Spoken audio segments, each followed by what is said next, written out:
নমস্কার, সন্ধ্যে 7টায় আমি অয়ন। গতকাল বিজেপির মিছিল ঘিরে তুলকালাম বাসন্তী, আর তারপরেই আজকে আইসিকে সাসপেন্ড করলো নির্বাচন কমিশন। গতকাল বিজেপির মিছিল, বিকাশ সর্দার বিজেপি প্রার্থী, তার যে মিছিল, সেই মিছিলে প্রথমে বাধার অভিযোগ এবং তারপরে ব্যাপক মারধর, রাস্তায় ফেলে ব্যাপক মারধর, এবং সেই মারধরে বাঁশ গাছের বড় বড় মোটা মোটা ডাল ব্যবহার করা হয়। এমনকি এসআই সৌরভ গুহকে প্রাণ ভয়ে দৌড়তে দেখা যায়, মার খেতেও দেখা যায়। এই অবস্থায় আইসিকে সাসপেন্ড করলো নির্বাচন কমিশন। অজিত পাল আইসি বাসন্তী থানার, বাসন্তীর অশান্তিতে কড়া পদক্ষেপ কমিশনের, আইসিকে সাসপেন্ড করলো কমিশন। কথা বলবো প্রতিনিধি সোমরাজের সঙ্গে। সোমরাজ, কি কি অভিযোগ আনা হলো আইসির বিরুদ্ধে? দেখো, গতকাল বাসন্তী বাজারে যে অশান্তির ঘটনা, সেই অশান্তির ঘটনায় বাসন্তী থানার আইসি অভিজিৎ পালকে সাসপেন্ড করলো নির্বাচন কমিশন। কেন সাসপেন্ড করলো তার কারণ হিসাবে জাতীয় নির্বাচন কমিশনের তরফে রাজ্যের মুখ্য সচিবকে চিঠি লিখে জানানো হয়েছে যে তিনি কর্তব্যে গাফিলতি করেছেন। অর্থাৎ যে দায়িত্ব নেওয়ার কথা ছিল, বিশেষ করে পুলিশি নিরাপত্তার ব্যবস্থা যেটা করার ছিল, পাশাপাশি কেন্দ্রীয় বাহিনী নিরাপত্তার যে দেওয়ার কথা ছিল, সেটা তিনি দেননি। শুধু তাই নয়, আইন শৃঙ্খলা সামলানোর জন্য পর্যাপ্ত কেন্দ্রীয় বাহিনী পর্যন্ত মোতায়েন করা হয়নি, এবং সেক্ষেত্রে নির্বাচন কমিশন মনে করছে যে তার কর্তব্যে গাফিলতি রয়েছে। সেই কারণেই জাতীয় নির্বাচন কমিশন বাসন্তী থানার আইসি অভিজিৎ পালকে সাসপেন্ড করার নির্দেশ দিল, এবং শুধু তাই নয়, তার বিরুদ্ধে বিভাগীয় তদন্ত হবে। এনফোর্সমেন্ট ব্রাঞ্চের ইন্সপেক্টর র্যাঙ্কের আধিকারিক প্রবীর ঘোষ, তাকে দায়িত্ব দেওয়া হলো বাসন্তী থানার আইসি হিসেবে দায়িত্ব নেওয়ার। আজ রাত 9টার মধ্যেই দায়িত্ব নিতে হবে। রাজ্য পুলিশের ডিজি এবং রাজ্যের মুখ্য সচিবকে চিঠি পাঠিয়ে জানিয়ে দিল জাতীয় নির্বাচন কমিশন। অর্থাৎ বাসন্তী বাজারে গতকালকে যে ঘটনা, সেই ঘটনা কড়া মনোভাব নিল জাতীয় নির্বাচন কমিশন, এবং সেখানে জাতীয় নির্বাচন কমিশন মনে করছে যে থানার আইসির যে কর্তব্য নেওয়ার কথা ছিল, সেই কর্তব্য তিনি নেননি। সেই কারণেই জাতীয় নির্বাচন কমিশন তাকে সাসপেন্ড করছে এবং তার বিরুদ্ধে বিভাগীয় তদন্ত শুরু করা হচ্ছে। বেশ, Basanti incident happened, that investigation is going on, cases have been filed, 9 persons were arrested yesterday, we have taken a report, things are proceeding, law is taking its own course. আর এদিকে বিডিওকে শোকজ আমরা দেখিয়েছিলাম রানাঘাটে ভোটকর্মী, শিক্ষক ভোটকর্মীকে মারধর, এবং সেই মারধরে বিডিওকে show cause. আস্তে, what is the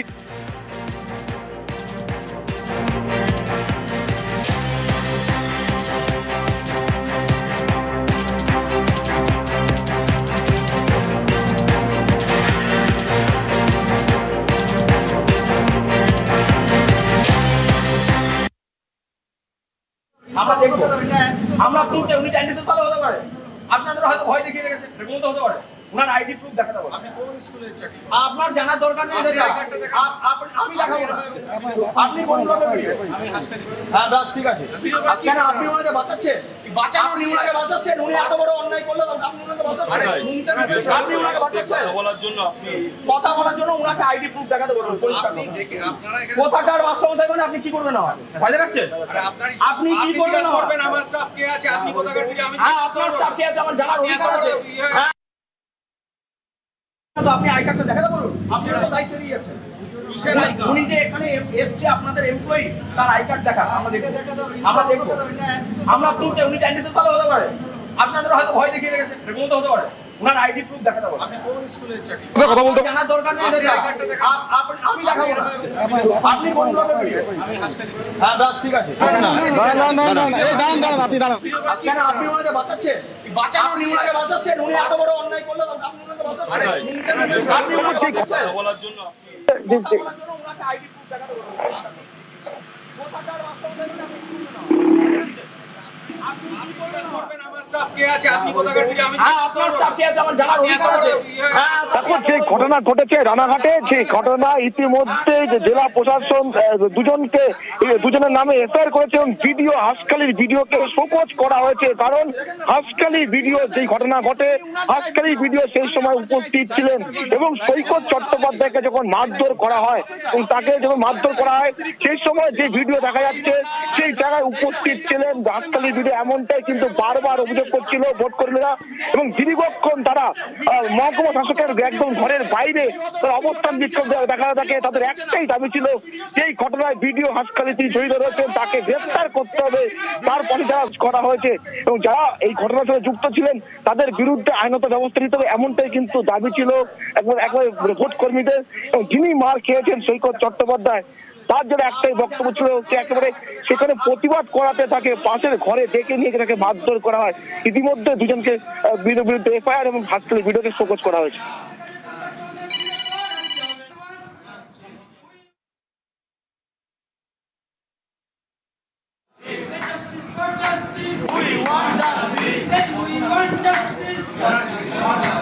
ভোটকর্মীর ওপরে হামলা, মেরে মুখ ফাটিয়ে দেওয়া হয়েছে। বিডিও অফিসের কর্মীদের বিরুদ্ধে অভিযোগ, জায়ান্ট স্ক্রিনে মুখ্যমন্ত্রীর ছবিতে আপত্তি জানানোর পরেই তার ওপর হামলার অভিযোগ এবং তাকে ঘিরে উত্তেজনা। রানাঘাটের বিডিওকে শোকজ কমিশনের।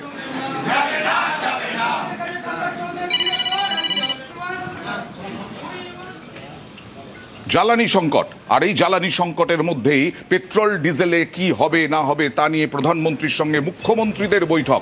আজকে প্রধানমন্ত্রীর সঙ্গে মুখ্যমন্ত্রীদের বৈঠক চলছে। কথা বলবো প্রতিনিধি মৈত্রীর সঙ্গে।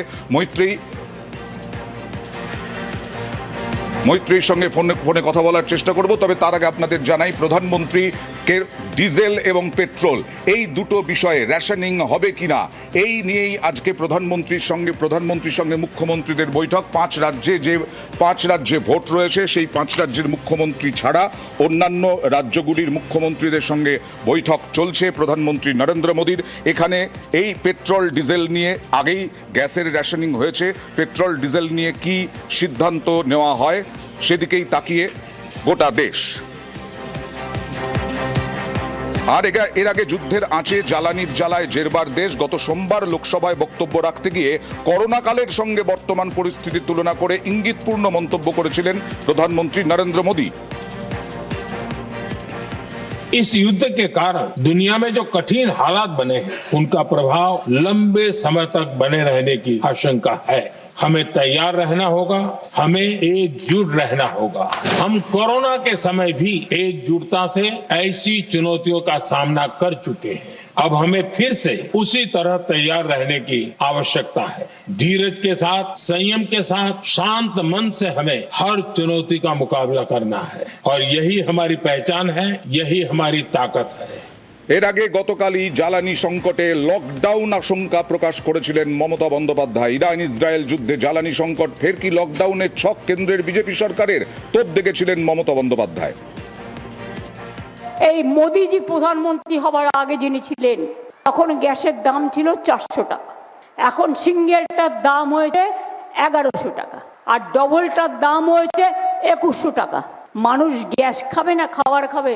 পেট্রোলের দাম বাড়িয়েছে, আবার অ্যালার্ট করেছে। ওদের অ্যালার্ট করার মানে তো আমি বুঝি, লকডাউন করবে কিনা ভাবছে কিনা জানি না। করলে করবে, লকডাউন করে মানুষকে ঘরবন্দি করে রাখবেন, মানুষকে নোটবন্দি করবেন, মানুষকে ভোটবন্দি করবেন, মানুষের নাম কেটে দেবেন। জেনে রাখবেন কোভিডের সময় লকডাউন ছিল, আমরা 21 কোভিডের মধ্যে যদি লড়াই করতে পারি, যে কোনো পরিস্থিতির মোকাবিলা করে লড়াই করবার জন্য আমরা রাজি আছি। আর যদিও পেট্রোল ডিজেলের নিয়ে লকডাউন তার কোনো সম্ভাবনা নেই বলে জানিয়ে দিলেন অর্থমন্ত্রী, কেন্দ্রীয় অর্থমন্ত্রী Nirmala Sitharaman. No lockdown, but when people are misleading, leaders such as some coming from different states who are misleading people, I condemn their statement and want to reassure people that there shall not be any lockdown. লকডাউনের সম্ভাবনা নেই বলছেন অর্থনৈতিক বিশেষজ্ঞরা। তারা বলছেন যে rationing হতে পারে পেট্রোল ডিজেলে। প্রথমত তেলের উৎপাদন এবং যোগান এনার্জিরও বিরাট ঘাটতি আছে তা নয়। ভারতের ক্ষেত্রে অন্তত লকডাউন করার মতো পরিস্থিতি কোনো অবস্থাতেই নেই, কোনো কারণ ঘটেনি এই মুহূর্তে। অথচ যেটা হতে পারে সেটা হচ্ছে যে ধরুন আপনি পেট্রোল পাম্পে গেলেন, সেখানে আপনি ফুল ট্যাঙ্ক ভর্তি না করতে পেরে আপনাকে তো ট্যাঙ্ক থেকে বলা হলো যে আপনার জন্য মাত্র 15 লিটার ভরা যাবে আর কি, এবং সেটা দিয়ে আপনাকে 7 দিন চালাতে হবে, 7 দিন পরে আবার আপনি 15 লিটার ভরতে পারেন। এটা এক ধরনের রেশনিং, এবং এটার মানেই হচ্ছে যে মানুষ কিন্তু যথেচ্ছ যেরকম ব্যবহার আমরা করে থাকি অন্যান্য শান্তির পরিবেশে বা যখন যুদ্ধ বিগ্রহ নেই এবং ক্রাইসিস নেই সেরকম অবস্থায়, তার থেকে একটু বিচ্যুতি হবে। জ্বালানির সংকটে কেন্দ্রকে আবার তোপ আজকে, বাংলায় উৎপাদিত গ্যাস যেন ভিন রাজ্যে না যায়, প্রশাসনকে নজর রাখার নির্দেশ মুখ্যমন্ত্রীর। আগে তো কমুক, বাড়িয়েছে কত, বাড়িয়েছে 1000% আগেই, তারপরে এটা শুল্ক কমানো মানে কি দাম কমবে, শুল্কটা %, লোকে পাক, এটা আমি চাই, লোকের অসুবিধে যাতে না হয়। গ্যাসটা কি হলো, 25 দিন আগে লোকের রান্নাঘরটায় আগে তো রান্না করবে, খাবে, পেট্রোল তো অ্যাভেলেবেল আছে আমাদের এখানে, আর গ্যাসও অ্যাভেলেবেল আছে। আমি চাই না আমাদের এখানে হলদিয়াতে যে গ্যাস প্রোডাকশন হয় সব পুলিশ অফিসারদের চেঞ্জ করে দিয়ে, ডিএমদের চেঞ্জ করে দিয়ে, বাংলায় যে গ্যাস প্রোডাকশন হয় সেই সিলিন্ডার যেন বাইরে না যায়। এই যে 10 লক্ষ লোক বাইরে থেকে ইলেকশনের সময় ডিউটি করতে আসবে, হাজার হাজার লোক, তাদের গ্যাস দিতে গিয়ে বাংলার লোকের যেন গ্যাসের প্রবলেম না হয়। কেরোসিনটা আমরা বাড়িয়েছি কিছুটা, এবং এই কেরোসিনটা রেশনের মাধ্যমে মানুষ পাবে, তাতে যারা স্টোভে রান্না করে কিছুটা সুযোগ হবে, কিন্তু আজকাল বেশিরভাগ মানুষই গ্যাসে গেছে। আর রাজ্যকে আক্রমণ শ্রমিক ভট্টাচার্যের, বোঝা কমাতে কেন শুল্ক প্রত্যাহার করছে না রাজ্য সরকার, বিজেপি শাসিত রাজ্যের উদাহরণ টেনে খোঁচা। মানুষ যখন একটু হতাশার মধ্যে আছেন, আতঙ্কে আছেন, একজন প্রশাসকের দায়িত্ব হচ্ছে মানুষকে আশ্বস্ত করা, শান্ত করা, তার পাশে দাঁড়ানো, তার সাশ্রয়ের ব্যবস্থা করা। তার জন্য মুখ্যমন্ত্রী তার মাসুল প্রত্যাহার করতে পারতেন। কোভিডের সময় একই বিবৃতি দিয়েছিলেন, কেন্দ্র সরকার এগিয়ে এসেছিল। বিজেপি শাসিত সমস্ত রাজ্য এবং একটি অবিজেপি শাসিত রাজ্য আজকে মানুষের পাশে দাঁড়ানোর স্বার্থে পেট্রোল ডিজেলের উপর থেকে তাদের শুল্ক প্রত্যাহার করেছে। এ রাজ্যে কোনোদিন সেটা হয়নি, আজও হচ্ছে না। যে ধরনের হাস্যকর বিবৃতি পশ্চিমবঙ্গের মানুষ গ্রহণ করবে? সোমবারই একেবারে ধোঁয়াশায় রেখে সাপ্লিমেন্টারির প্রথম তালিকা প্রকাশ হয়। আজকে আরও একটা সাপ্লিমেন্টারি তালিকা প্রকাশ হতে চলেছে। সরাসরি চলে যাব প্রতিনিধি সোমরাজের কাছে। সোমরাজ, আবারও কি সেই ধোঁয়াশা থাকবে, অস্পষ্টতা থাকবে, যা সিইও এমনকি এসআরও পর্যন্ত বলেছিলেন তোমাদের বারবার প্রশ্নে যে আমরা বলতে পারবো না কত সংখ্যক বাদ গেছে? দেখো, সেই প্রশ্নের উত্তর অবশ্য আজ রাতে বা কালকে স্পষ্ট হবে। যদিও আজ রাত 10টা বেজে যাবে দ্বিতীয় দফায় সাপ্লিমেন্টারি তালিকা প্রকাশ করতে, তেমনটাই কমিশন সূত্রে জানা যাচ্ছে। অবশ্যই সোমবার রাত 11:45 নাগাদ যখন সাপ্লিমেন্টারি তালিকা প্রথম দফায় প্রকাশ করা হয়েছিল নির্বাচন কমিশনের তরফে, তারপর থেকে বারবারই রাজ্যের মুখ্য নির্বাচনী আধিকারিক মনোজ কুমার আগরওয়াল দাবি করেছিলেন যে তাদের কাছে নির্দিষ্ট কোনো পরিসংখ্যান নেই যে কত সংখ্যক নাম বাদ গেছে বা কত সংখ্যক নামের তালিকা প্রথম পর্যায়ে প্রকাশ করা হয়েছে। যদিও কমিশন সূত্রে পরবর্তীতে জানা গেছিল যে প্রথম দফায় 10 লক্ষ নামের তালিকা প্রকাশ করা হয়েছিল, তার মধ্যে 40% কাছাকাছি বাদ পড়েছিল, কিন্তু নির্দিষ্ট কোনো পরিসংখ্যান, জেলাভিত্তিক পরিসংখ্যান কমিশনের তরফে আনুষ্ঠানিকভাবে দেওয়া হয়নি। কেন দেওয়া হয়নি তার কারণ হিসেবে কমিশন হাইকোর্টের ঘাড়ে বল ঠেলেছিল। বলেছিল যে হাইকোর্ট যেহেতু গোটা বিষয়টি পরিচালনা করছে, তাই এক্ষেত্রে সব পরিসংখ্যান কলকাতা হাইকোর্টের কাছেই রয়েছে, তেমনটাই দাবি নির্বাচন কমিশনের তরফে করা হয়েছে। আজও দ্বিতীয় দফার যে সাপ্লিমেন্টারি তালিকা, সেই তালিকা প্রকাশ হতে রাত 10টা বেজে যাবে। ইতিমধ্যেই জুডিশিয়াল অফিসারদের তরফে সাইন করা কপি চলে এসেছে, অর্থাৎ সাপ্লিমেন্টারি বুথের কপি চলে এসেছে, এবং এখন নির্বাচন কমিশনের তরফে সেই আপলোডিংয়ের প্রক্রিয়া শুরু হয়েছে। কিন্তু যেটা গুরুত্বপূর্ণ সেটা হচ্ছে কলকাতা হাইকোর্টের মাননীয় প্রধান বিচারপতির নেতৃত্বে বৈঠক, যে বৈঠক এখন চলছে কলকাতা হাইকোর্টে। এই বৈঠকের পর স্পষ্ট হবে যে এই যে আজকে যে সাপ্লিমেন্টারি তালিকা বেরোলো, এরপর প্রত্যেক দিন সাপ্লিমেন্টারি তালিকা প্রকাশ করা হবে নাকি। তার কারণ কারণ ইতিমধ্যেই রাজ্যের মুখ্য নির্বাচনী আধিকারিক কলকাতা হাইকোর্টের রেজিস্ট্রার জেনারেলকে চিঠি দিয়ে প্রস্তাব দিয়েছেন যাতে প্রত্যেক দিন এই সাপ্লিমেন্টারি তালিকা প্রকাশ করতে পারে নির্বাচন কমিশন, সেই অনুযায়ী কলকাতা হাইকোর্টের তরফে যাতে প্রয়োজনীয় পদক্ষেপ নেওয়া হয়। ফলত আজকের এই সাপ্লিমেন্টারি তালিকায় কত সংখ্যক নামের তালিকা প্রকাশ করা হবে সেটা এখনো পর্যন্ত স্পষ্ট নয়, কাজ চলছে নির্বাচন কমিশন। ওকে,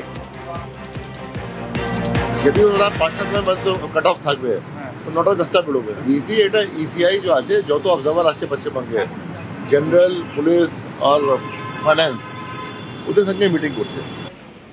আর কে ভোট দিতে পারবেন, কে ভোট দিতে পারবেন না, নাম বাদ যাওয়া নিয়ে আজকে নিশানা করলেন কেন্দ্র এবং নির্বাচন কমিশনকে আবারও মমতা বন্দ্যোপাধ্যায়ের বিভিন্ন দিকে ক্ষোভ বিক্ষোভ। যে এখনো পর্যন্ত লিস্ট বের করেনি। 28শে ফেব্রুয়ারি লাস্ট লিস্ট বেরিয়েছিল, এক একটা পরিবারে একজনের ভোটের নাম আছে, 4 জনের নেই। অনেক কমিউনিটি থেকে লক্ষ লক্ষ নাম বাদ দেওয়া হয়েছে। আর ভ্যানিশ কুমারের নামে ওয়াশিং মেশিন চালাবে। পশ্চিম মেদিনীপুরের ঘাটাল এখানকার মোহনপুর গ্রাম পঞ্চায়েতের মূল গ্রাম। অভিযোগ, মূল গ্রামের 3টি বুথ মিলিয়ে বাদ পড়েছে 491 জনের নাম। এ নিয়ে বিক্ষোভ দেখান স্থানীয়রা। 2002-এর লিস্টে যেহেতু আমার বাবার নাম ছিল না, তাই আমার দাদুর নাম দিয়ে লিঙ্ক করিয়েছিলাম। আমার দাদুর নামের স্পেলিং মিস্টেক ছিল। আমার বাবার নাম শেখ ফজলুর রহমান আছে, এআই দেখানো হচ্ছে এ রহমান। আমার জন্ম সার্টিফিকেট থেকে এবং হচ্ছে মাধ্যমিক উচ্চ মাধ্যমিক গ্রাজুয়েশন অনার্স দিয়েছিলাম। Aadhaar card, voter card, PAN card, driving licence, তারপর আমার নাম ডিলিট। উত্তর 24 পরগনার বসিরহাটের বড় গোবরা। অভিযোগ, এখানকার 3 নম্বর বুথের 255 জনের নাম ডিলিট হয়ে গেছে। এতে বিক্ষোভ দেখান স্থানীয়রা। 255 জনে এখানকার বৈধ নাগরিক, এই বৈধ নাগরিকের নামটা কাটা গেল কেন? নির্বাচন কমিশনের কাছে আমরা জবাব চাইছি। এদের যেই বাদ দিয়েছে সেসব দেখলে নিজেরই কষ্ট হচ্ছে। আমি নিজেই কি করে তাদের সামনে যাবো এটাই আমি ভেবে পাচ্ছি না। এর জন্য দায়ী নির্বাচন কমিশন দায়ী। উত্তর 24 পরগনার বারাসাত, এখানে প্রিসাইডিং অফিসারের দায়িত্ব পেয়েছেন বহু শিক্ষক। অভিযোগের মধ্যে শতাধিক শিক্ষক এখনো বিচারাধীন। আমি 1999 সালে এসএসসি দিয়ে চাকরি পেয়েছি। আমার নাম 2002-এর ভোটার লিস্টে আছে, এডুকেশনে পাঠিয়েছে। আমরা সব ডকুমেন্টস জমা দিয়েছি। জমা দেওয়া সত্ত্বেও এখনও কোনো কিছু ফয়সালা হয়নি, কিন্তু আমাদের এদিকে নির্বাচনের দায়িত্ব দেওয়ার জন্য প্রিজাইডিং অফিসারের দায়িত্বের চিঠি চলে এসেছে। অ্যাডজুডিকেশনে আমি ছিলাম, তা সত্ত্বেও প্রিজাইডিং অফিসারের দায়িত্ব আমাকে দেওয়া হয়েছে এবছর বিধানসভাতে। নিয়োগপত্র দেওয়া হয়েছে, আজ ফার্স্ট ট্রেনিং ছিল। না, আমার মতো এরকম বহু শিক্ষক 6-2-1-এর ওপর ছিল আমাদের বারাসাতের মধ্যে ট্রেনিং ছিল, কিন্তু তারা অ্যাডজুডিকেশন বিচারাধীন। আসলে আমরা নিজেরাই তো এখন প্রশ্নচিহ্নের মধ্যে রয়েছি যে আমরা ভোট দিতে পারবো কি না। এই সব শিক্ষক প্রিসাইডিং অফিসাররা শুক্রবার জেলা শাসকের দপ্তরে যান, দাবি জানান বিচারাধীনের তালিকা থেকে তাদের নাম ভোটার লিস্টে তোলা হোক। নিউজ 18 বাংলা। গত 15 বছরে রাজ্যের কি হাল, এবার তা নিয়ে চার্জশিট দিতে চলেছে রাজ্য বিজেপি। অমিত শাহ শনিবার এই চার্জশিট প্রকাশ করবেন।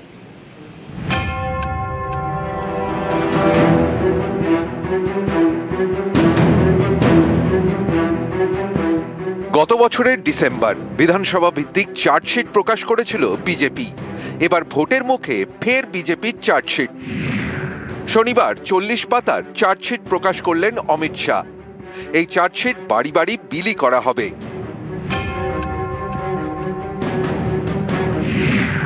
গত 15 বছরে রাজ্যের কি হাল, কোথায় কোথায় খামতি, 14 অভিযোগের শান 40 পাতার চার্জশিটে।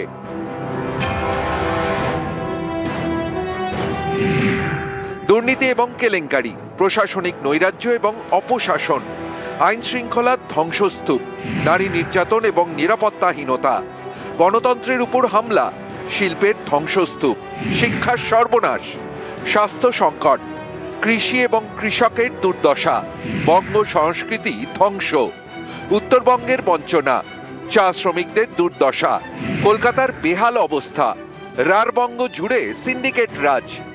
এছাড়াও কেন্দ্র টাকা দেওয়া সত্ত্বেও এ রাজ্যে কিভাবে তা কাজে লাগানো হয়নি, এই অভিযোগেও সুর চড়াবে বিজেপি, প্রকাশ করবে শ্বেতপত্র। এবারের ভোটে বিজেপি স্ট্র্যাটেজি ভয় বনাম ভরসা।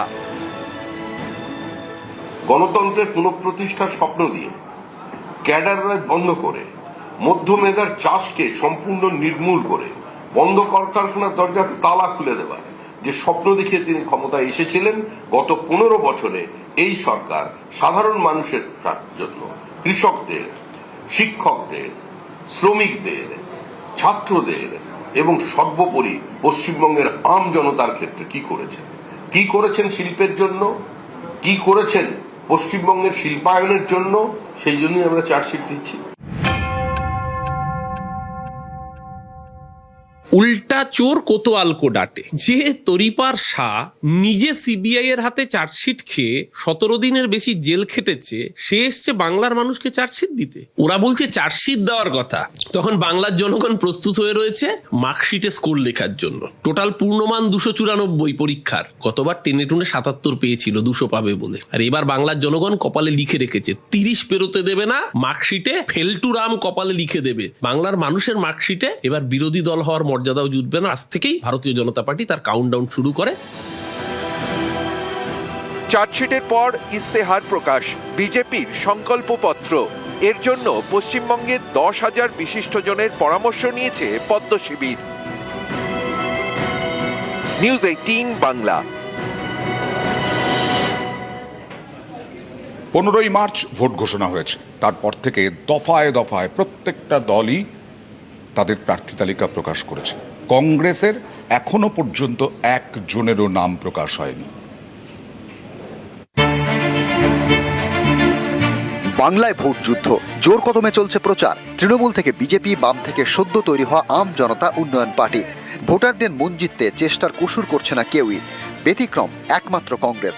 এখনো তারা প্রার্থী তালিকা প্রকাশ করে উঠতে পারেনি। 15ই মার্চ বাংলায় ভোটের দিন ঘোষণা করে নির্বাচন কমিশন। 23 এপ্রিল এবং 29 এপ্রিল বাংলায় 2 দফায় ভোট গ্রহণ।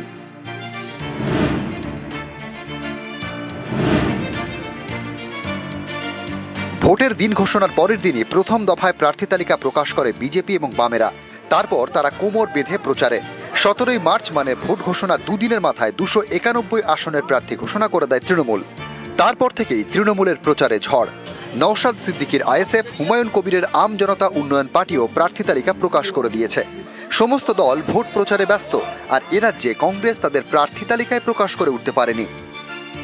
দিদি আর মোদি তাদের তাড়াহুড়ো থাকতে পারে, কংগ্রেস দলের কোনো মাথা ব্যথা নেই, তাড়াহুড়ো নেই। কংগ্রেস তালিকা প্রকাশ না করলেও অধীর চৌধুরী কয়েকদিন আগেই জানিয়ে দিয়েছেন তিনি এবার বহরমপুর থেকে লড়বেন। পার্টি বলছে ভোটে দাঁড়াতে, তাই আমাকে দাঁড়াতে হবে, কিন্তু পার্টির আমি সৈনিক একটা কি করবো। আর আমি তো বহরমপুরের এমপি ছিলাম, মানে বহরমপুরের বিধায়ক প্লাস না ব্যাপারটা। আমি তো বাইরের কেউ ছিলাম না, বহরমপুরেরই এমপি ছিলাম। হ্যাঁ, অস্বস্তি তো একটা লাগবে। এতদিন একটা হয়ে এমপি ভোট করেছি, হঠাৎ করে এমএলএ ভোট করতে হয়তো হতে পারে, কারণ আমার পার্টি সেরকম চাইছে। ফলে আমি পার্টি ম্যান, পার্টি যেখানে বলবে সেখানে আমাকে যেতে হবে। যদি সাধারণ মানুষ আমাকে চাই, আমি নিজেকে ভাগ্যবান বলে মনে করবো, কারণ এটা এত বড় স্বীকৃতি তো হয় না যে মানুষ চাইছে তাই কেউ দাঁড়াচ্ছে। এটা একটা, আমি মনে করি একটা রাজনৈতিক জীবনে এটা আমার কাছে একটা নোবেল পুরস্কার পাওয়ার মতন ব্যাপার। এরপরেই বহরমপুরের একাধিক জায়গায় শুরু হয়ে যায় অধীর চৌধুরীর নামে দেওয়াল লিখন। দিদি আর মোদি তাদের তাড়াহুড়ো থাকতে পারে, কংগ্রেস দলের কোনো মাথা ব্যথা নেই, তাড়াহুড়ো নেই। তার কারণ কংগ্রেস দলের নেতারা সারা বছর মানুষের সঙ্গে থাকে, সৎভাবে থাকে, তারা কোনো দুর্নীতির সঙ্গে যুক্ত থাকে না। অধীর চৌধুরী সারা বছরও ময়দানে থাকে, ভোট এলো আর ময়দানে নামলো তা তো নয়। অধীর চৌধুরীকে পাওয়া যাচ্ছে না এটা ব্যাপার না, অধীর চৌধুরীকেই পাওয়া যায় সারা বছর, শীত গ্রীষ্ম বর্ষা 365 দিন অধীর চৌধুরী ভরসা।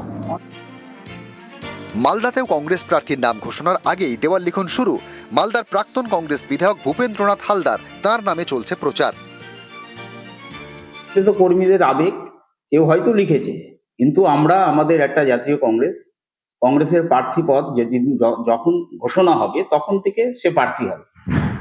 এখন যদি কোনো কর্মী আবেগবশত লিখে ফেলে, সেটা তো কর্মীর আবেগকে তো আমরা ভাবাবেগকে তো আঘাত করতে পারি না। তবে এটা ঠিক নয় যে যেহেতু প্রার্থী পদ যেদিন ঘোষণা করবে আমাদের এআইসিসি, সেদিন থেকে সে প্রার্থী হবে। উত্তর দিনাজপুরের চোপড়া, দিন কয়েক আগে তৃণমূল ছেড়ে কংগ্রেসের হাত ধরেছেন জাকির আবেদিন। সোমবার কংগ্রেসের চোপড়া ব্লক কমিটি ঘোষণা করে দেয় তিনি এবার প্রার্থী হচ্ছেন। সেই মতো শুরু হয়ে গিয়েছে প্রচার। আমরা জেনারেল মিটিং ডাকে, আমাদের যেহেতু পার্টিগত অ্যানাউন্সমেন্টে দেরি হচ্ছে, আমরা যেহেতু প্রার্থী একজনের নাম পাঠাইছি, লাস্টে সিদ্ধান্ত করে সেক্ষেত্রে আমরা ব্লক কংগ্রেসের সম্পাদক মণ্ডলের পক্ষ থেকে প্রার্থী আমরা ঘোষণা করি। বিষয়টা জেলা সভাপতি জানে? হ্যাঁ, অবশ্যই জানে। আমি সবুজ সংকেত না পাইলে আমরা এটা প্রার্থী ঘোষণা করতে পারি? আমার উপরে যে আস্থার ওনারা রেখেছেন না, আমি সেই দায়িত্বটা একবারে অক্ষরে অক্ষরে পালন করার চেষ্টা করব। দলে থাকবো, দলে লড়াই করবো এবং মানুষের আপদ বিপদে পাশে থাকবো সবসময়।